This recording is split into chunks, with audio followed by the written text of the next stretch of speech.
Let me begin by invoking the blessings of Sri Krishna. Om Namo Bhagavate Vasudevaya. Whatever we are doing today is entirely what you have taught us, and we are just mere instruments in your divine plan. The fact that all of us are here today is because you have, Sri Krishna, allowed us to come together on this platform. The Bhagavad Gita is a very interesting treatise.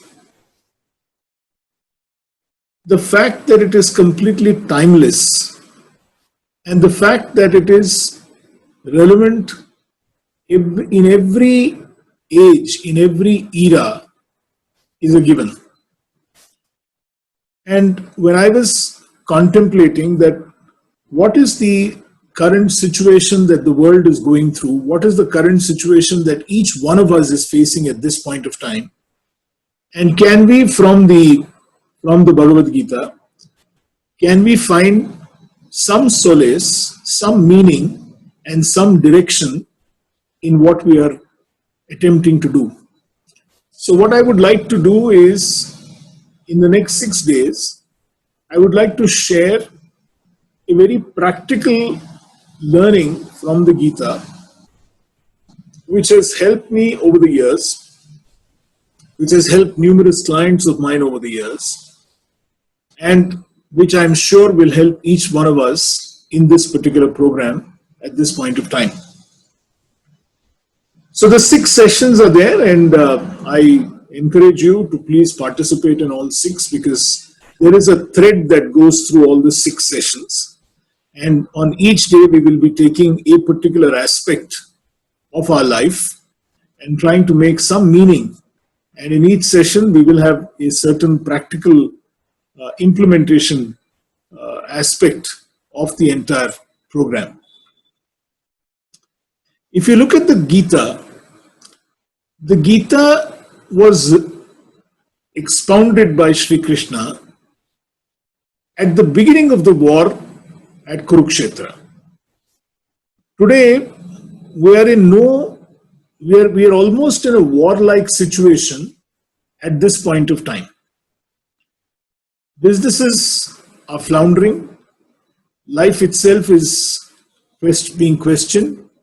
The way we've been doing business is now not going to be the same again. And therefore, in this Kurukshetra that we all find ourselves in at this point of time, we need to figure out how we can use the learnings of the Gita and move forward. And that is this particular attempt. And I'm praying to Sri Krishna that he is with us all these 6 days, and that he will lead us and he will guide us and he will illuminate this path of ours. Today's session is about overcoming conditioning challenges and making your restless mind a slave of your heart. I must tell you why I thought of this particular opening for the entire 6-day session.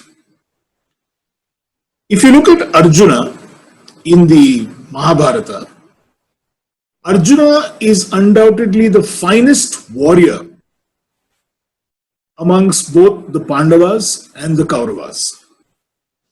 From a modern context, if you look at it, look at what all Arjuna was blessed with, or look at what all Arjuna worked for and had with him. He had the finest of equipment with him. The Gandiva, the bow, the arrows, the astras, the shastras.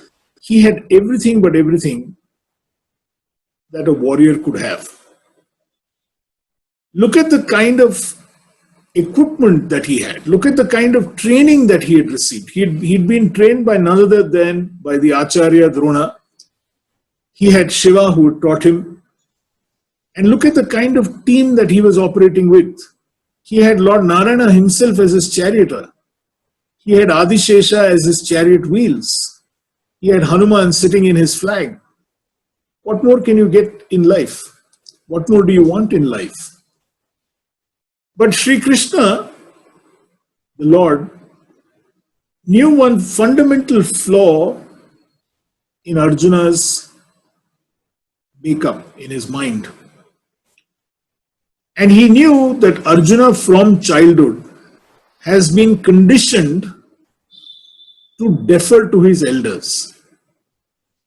And somewhere Krishna knows that in the heat of the war, if Arjuna were to come up against a Bhishma or a Drona, then maybe, just maybe, Arjuna would actually start faltering.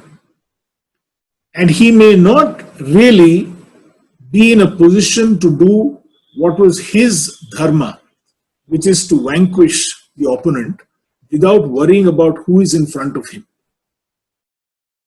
And therefore, when the chariot is brought in between the two armies, and Arjuna takes a look at the opposite army, and he takes a look at his own army,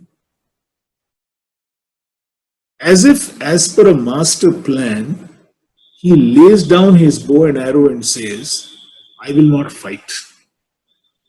And he comes up with a lot of rationale as to why I will not fight. He talks about the fact that it is not worth doing this particular fight.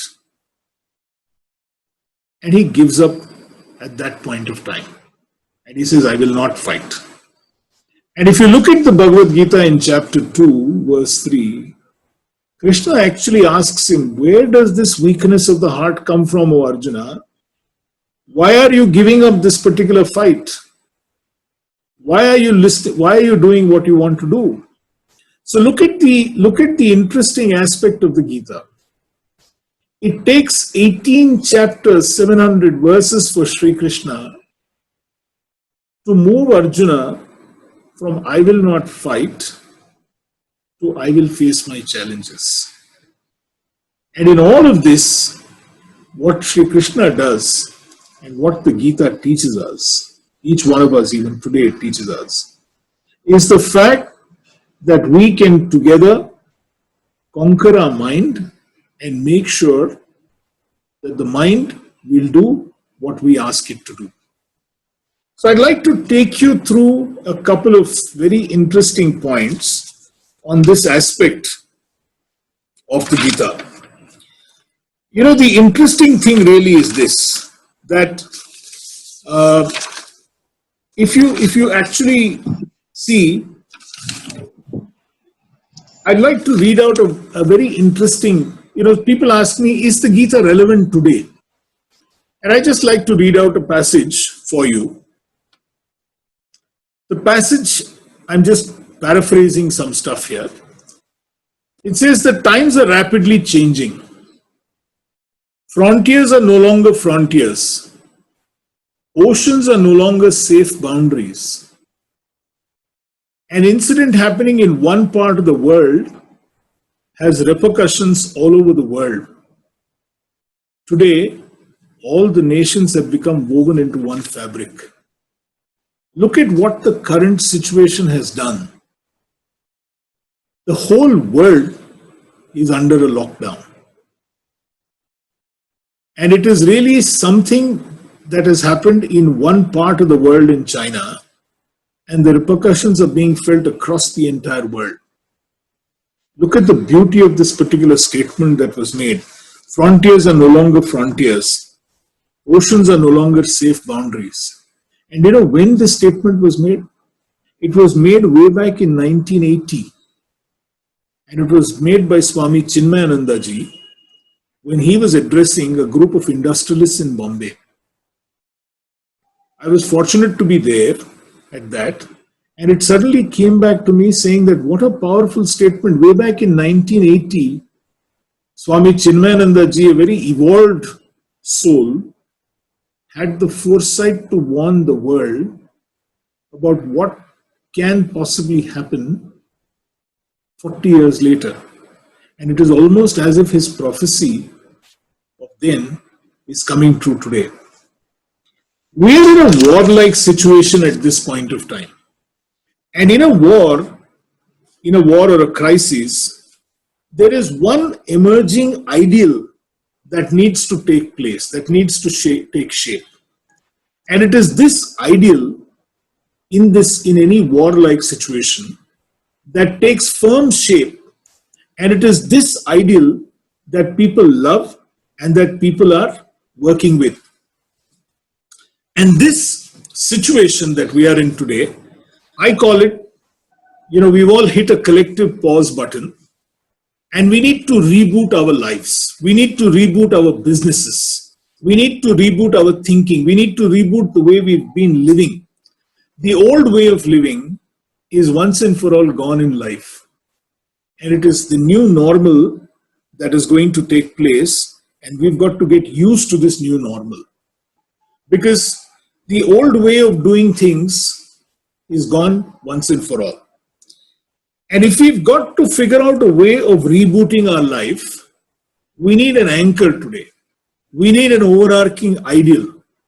And that ideal, according to me, is going to be rooted in a complete behavioral change process that is required. And it is this behavioral change process that the Bhagavad Gita teaches us from time immemorial and is so relevant even now, even today. So let me tell you that every particular business, and we're all part of the economic forum, every business today is facing challenging situations. And we have a war-like situation. Markets are down, customers are not there, prices are under tremendous pressure, margins are not working out, credit terms are going to be extended. All of this is going to happen. And from today, when we've started opening up the economy, it is almost like, a strange way that we are going through this particular session from a time when we are rebooting and restarting our businesses. And I'm hoping, and I know for a fact, that some of these lessons that we will actually go through will be lessons that will help us. So let's go back to Arjuna and the Bhagavad Gita. The fact is that the Bhagavad Gita calms Arjuna's mind. His mind, which is a very restless mind, it calms him down. And look at the interesting part. The situation at Kurukshetra was not changed by Sri Krishna. Mind you, he was Narayana. He could have changed the situation if he wanted to. He could have brought in fresh forces. He could have brought in fresh, people. He could have changed anything. He could have done whatever he wanted to at that point of time. But Krishna doesn't do any of that. The situation is absolutely the same. The people are absolutely the same. The arms and ammunition is just the same. And from our context today, the economy is the same. Our needs are the same. Our demands are the same. Our thoughts are the same. Everything but everything is just the same. There is nothing that is going to change. But what changes, thanks to the Bhagavad Gita in Arjuna's mind, is that it changes the way he relooks at the situation, at the way he reboots himself, at the way he re-energizes himself, and the way he takes this entire message of Sri Krishna into the battlefield and ultimately wins the battle there. And that is really, really what the Gita has taught us. So here are a couple of things, that happens at the end. At the end, the same Arjuna who says, I will not fight, turns around and with a calm mind says, I will face the problem with a new courage and confidence, and I will take this fight to its logical conclusion. So ladies and gentlemen, what is this whole business of the mind? Let's understand this. Swami Chinmayananda is one to say that when the mind is bright and alert, the actions are spectacular. But when the mind is exhausted, it is dissipated, it is moody, it is sorrowful, then it drags you laboriously through your life. Your life becomes a mundane existence when the mind is disturbed. But this is the problem with the mind. You know, Western psychologists have very interestingly captured the teachings of the Gita, and they've come up with this word called conditioning. Now, what is this whole business of conditioning? This whole business of conditioning is this, that from the time we are children, or even in the womb, we keep getting a number of inputs in life. And the inputs that we keep getting in life go on to create our conditioning. Now, some of the inputs that you can get can be absolutely positive inputs. Some of them, for whatever reason, can be extremely negative inputs. And some of these inputs that you can get can be neutral inputs. Now, this is known. Like Arjuna kept getting an input that as the third son, he must blindly follow whatever Yudhishthira says. And he must blindly accept whatever the elders have told him. And therefore, the conditioning that we have all been put through all these days is leading us to act, is leading us to think in a certain way. Our thought processes get influenced by the conditioning that we've been through in life till date. And even now, as adults, as business people, as senior people, we keep getting those thought processes, and those thought processes keep getting into our mind as if, you can imagine that this is like a computer with its memory.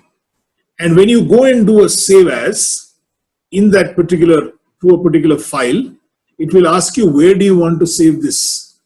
And you will say, okay, put it in this folder or put it in that folder. Likewise with the mind. When a particular thought comes to you, then what you do is that you do a save as. But the mind on its own, without asking you, will go and save that thought in a particular experience that is part of your conditioning. And when it goes and saves it there, you will then start thinking from that particular perspective. So you need to rewire your mind. You need to rewire your thoughts, because it is your thought process that leads to action, and it is this action that leads to the kind of results that you want. If you want to reboot your business and that is the action that you want, then you will have to rework the action that you need to take. And if you want to rework the action that you take, you need to rewire the thought process that you need to do. So we'll explore this aspect of conditioning today and try and figure out how are we going to actually move forward. So Arjuna faces a similar challenge, like all of us are facing today. We're all like Arjuna at this point of time. The situation is extremely daunting. Cash flows have dried up. Businesses have dried up. Everywhere that we hear, everywhere that we see, we only see doom, we only see gloom. We're keeping on reading about how businesses are down, how things are going to become difficult, how things are not going to be the same all over again. Over the last 40 years that I've been working, I've seen a number of these situations in life. Every 10 years or so, the world reboots itself. And when the world reboots, the entire business model changes. And believe me when I say this, that today is perhaps more serious in terms of magnitude, but it is the same rebooting that is going to happen that we're all going to be challenged with. So what do we need to do in this new normal world? The first thing we need to understand is this. The cause of all anxiety in the mind is very subtle. It is really very psychological, okay? And this is caused by a very interesting term called a microvision. And this is what Swami Chinmayananda calls a microvision. That means I will only look at myself, I will only look at my issues, I will only look at my problems, I will only look at my challenges.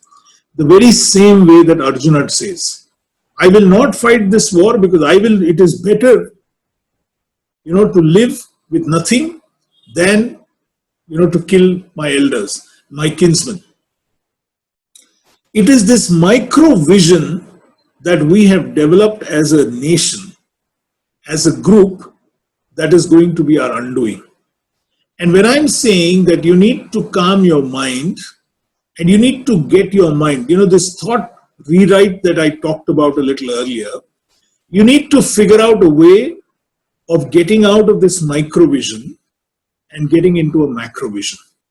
And a little later, I will take you through a small exercise on how you can actually get out of this micro vision of I, me, and mine, and figure out how we can actually develop a larger vision, a larger macro vision that is required for each of us. So Krishna tells Arjuna very simply, do not run away. Learn to face the situation. Come out of your comfort zone and confront your challenges. What this micro vision has done to all of us, ladies and gentlemen, is it has pushed us into a comfort zone. We are today in an amazing comfort zone, and we don't want to leave that comfort zone and come out. And that is the biggest challenge that most professionals, most business people will have today. How can you come out of the comfort zone that you have packed yourself into? How can you come out of that micro vision and develop a much, much larger vision? So if you need to come out of your comfort zone, you need to have courage. You need to have a lot of courage to take that step and break out of that comfort zone. So what could be a typical comfort zone that we as businessmen are facing right now? Our comfort zones could be in the following areas. Number one, in the customers that we deal with. We are very comfortable saying that this is the kind of customer base I have, and I don't want to move out of this particular customer base. Your comfort zone can be in terms of the products or services that you're giving, and say, this is the product or service that I'm giving. I'm very comfortable. I don't want to do anything more than this. It could be in the kind of employees that you have.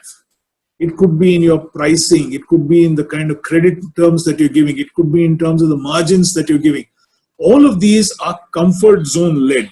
That I am doing this, I'm very happy with this, and I will continue to do only this. I am not going to move out of my comfort zone because this is something that I've created after a lot of difficulty.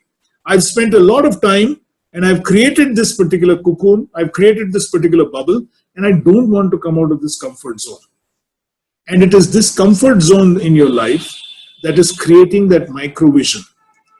You're not able to think big. You're not able to think out of the box because your conditioning, which is your comfort zone, is influencing your thinking and therefore your action and therefore the kind of results that you're going to be able to get. So to come out of this requires a lot of courage. Now, where does courage lie? Courage will come when you actually dig deep into your heart. Courage is something which is within you, within the heart. And you will have to figure out a way of finding out how can I rediscover the kind of courage that I need to answer the challenges that I'm facing in my business today, and I will face tomorrow, and I will face day after tomorrow, because I need to thrive, I need to flourish, I need to do things the way I need to do. So this entire micro vision, if it has to be replaced with a macro vision, will have to come from a certain vitality that your heart will provide to your mind. It is your mind that needs to be calmed, and it is your mind that needs to be told that it is okay. You have the courage now to come out of that comfort zone that you are in and try and see how you can discover a larger purpose. So only when Arjuna was made aware of the purpose of his life, that there are two things that he had to remember. And this is something that the Gita was repeatedly telling him again and again and again, that you have a larger role and responsibility in your life, and that is the protecting of dharma. That you need to figure out a way in which you need to do that, and that your job is to go out and conquer your senses and go and do your dharma. And that is what you're supposed to be doing. And the second thing, when he was convinced that he has the blessings of Narayana himself, and he doesn't have to worry about any of his efforts, that Narayana will back him in whatever he does. Now, who is this God? Who is this Narayana? There's a lot of discourse on this that says that Narayana actually is someone who resides in your own heart. And if only you were to be able to calm your mind and listen to your heart, you will be able to find all the answers that you want in this world. And this is what I urge every one of us, that if there is a purpose that is there in your heart, allow it to come out. Don't allow it to be strangulated by the mind and the comfort zone. Try and figure out a way in which it will be able to come out, it will be able to express itself, and find ways and means to change your thinking and therefore the kind of actions that you're actually doing. So if we are able to do this, then we are able to figure out a way of actually moving forward. So here are some things that I would like to recommend to all of you. If you can actually, if there is a piece of paper or if there is something that you have, I'd like to do a small exercise with you and figure out how we can actually put this in place. But remember one thing, with a calm mind, and there are so many ways to calm your mind. You can do meditation on a daily basis. Prayer is a very good way of calming your mind. Exercise is a very good way of calming your mind. Bhakti, just thinking of the Lord all the time, is also another way that you can calm your mind.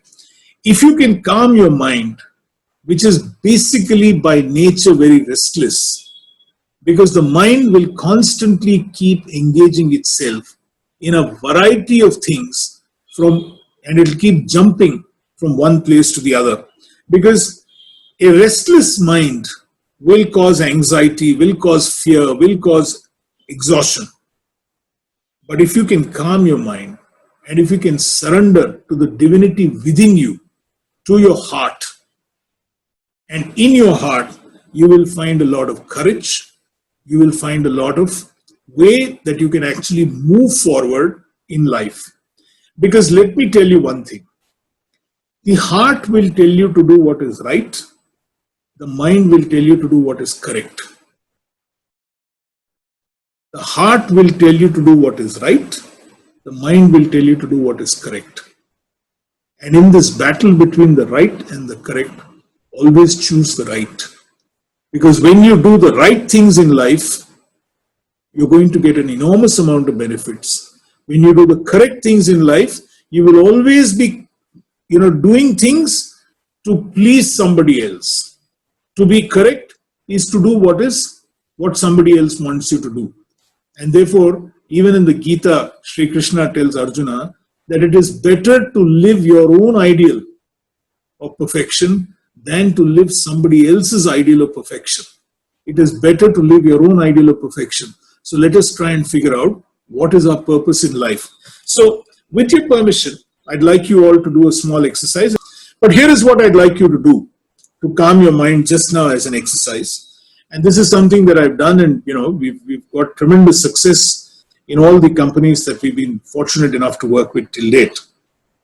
So I'd like you to take a deep breath. I'd like you all to take a deep breath wherever you're sitting right now. Just take a deep breath. Let go of your breath. Just take a deep breath again. Let go of your breath. Take one more deep breath. And with this, I'd like you to close your eyes and become conscious of your breathing. I want you to actually, start breathing and be conscious of the breath that you are taking in and letting out. As you breathe in and you breathe out, I just want you to be conscious of the fact that you're breathing in and you're breathing out. And as you're doing this, think of your Ishtadevata and do a simple prayer to your Ishtadevata. Just take the blessings of your Ishtadevata, Krishna or Balaji or whoever is your Ishtadevata. Send a small prayer to them, saying that please bless me as I am doing this particular exercise. Keep your eyes closed, continue to breathe, finish the prayer, and just calm yourself down. And now, as you breathe, think of what makes you happy in life. Think of what is really your purpose in life. Is the purpose in your life to help others? Is the purpose in your life to accomplish some very difficult tasks? What is it that your heart is telling you? Listen to your heart right now and listen and figure out that this is what gives me immense happiness. That at the end of the day, if I were to do this, I would find myself to be truly happy. I would find myself to be in a space where I'm extremely happy.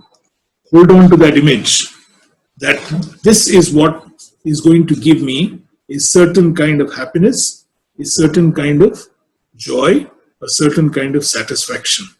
It could be to work with old people, it could be to work with young people, it could be to work with others, it could be to contribute your time, it could be to contribute your talent. Now, if you manage to discover this, if you can open your eyes, and maybe if there is a piece of paper somewhere, just write it down, that this is what I'd love to do. I'd love to help people, or I'd love to work with young people, I'd love to help old people, I'd love to contribute, I'd love to take care of my family, whatever it is that is giving you happiness in life.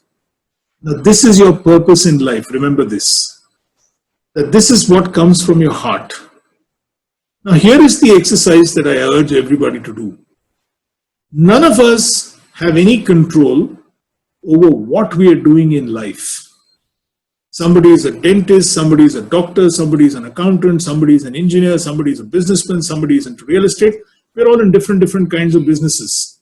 Now, that is something that either we've chosen or we've just got into by no choice. We're just there and we're continuing to work in that particular area.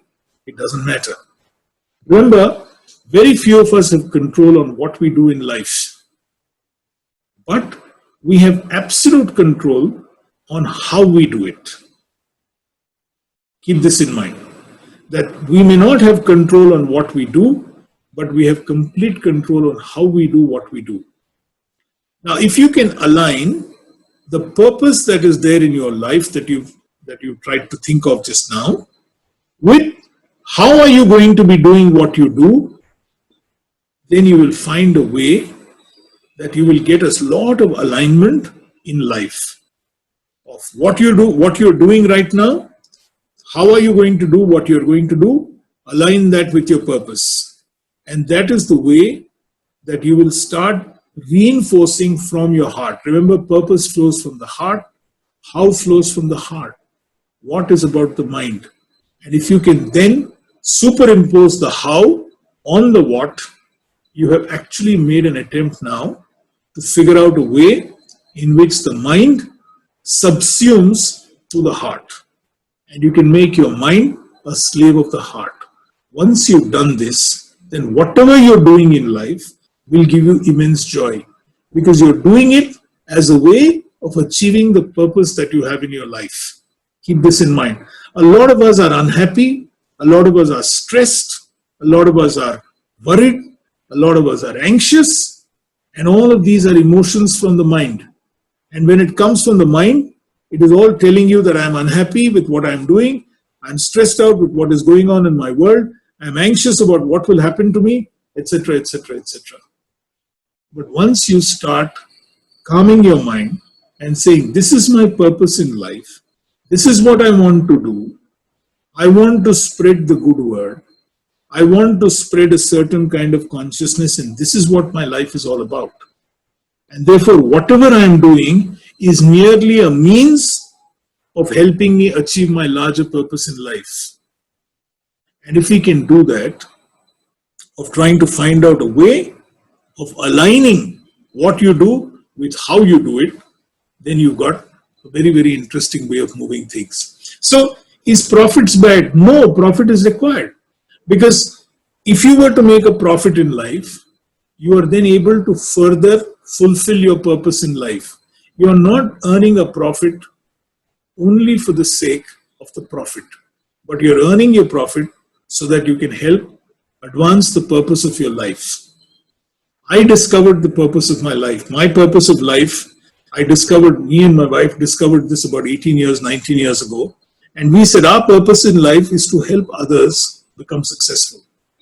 So can we do whatever we do in life and help people become more successful, help people find meaning to life, help people become happy?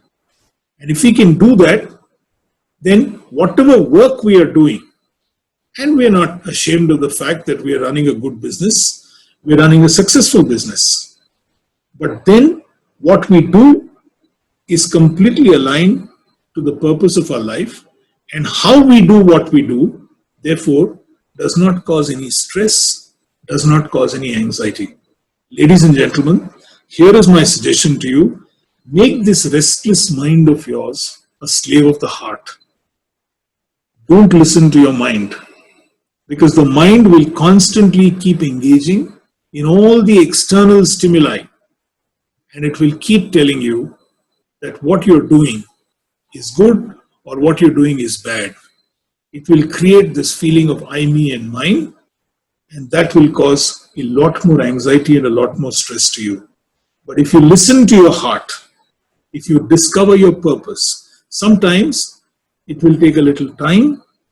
It may take a day, it may take 2 days, it may take 10 days, it may take a week. But then here is my suggestion to you. Take some me time. This rebooting that we talk about in life is a great time to reboot your life. Spend a little time with yourself. Don't listen to the external world. Switch off your WhatsApp, switch off your phone, switch off. Don't read the newspapers. Just spend half an hour with yourself on a daily basis. Listening to your mind, listening to your heart, and trying to figure out what is my higher purpose in life and how can I therefore align how I do and how I'm going to take tomorrow, day after tomorrow, the next 5 years, the next 10 years, and align what I do with that. And you will discover immense joy. Just the way Arjuna, at the end of the Bhagavad Gita, discovered when he declares to Sri Krishna that I will fight. I will face my challenges. I will overcome my challenges. And I am completely now ready to take on the battle. And in this battle, I will win. And that is the kind of confidence that we need today more than at any point of time.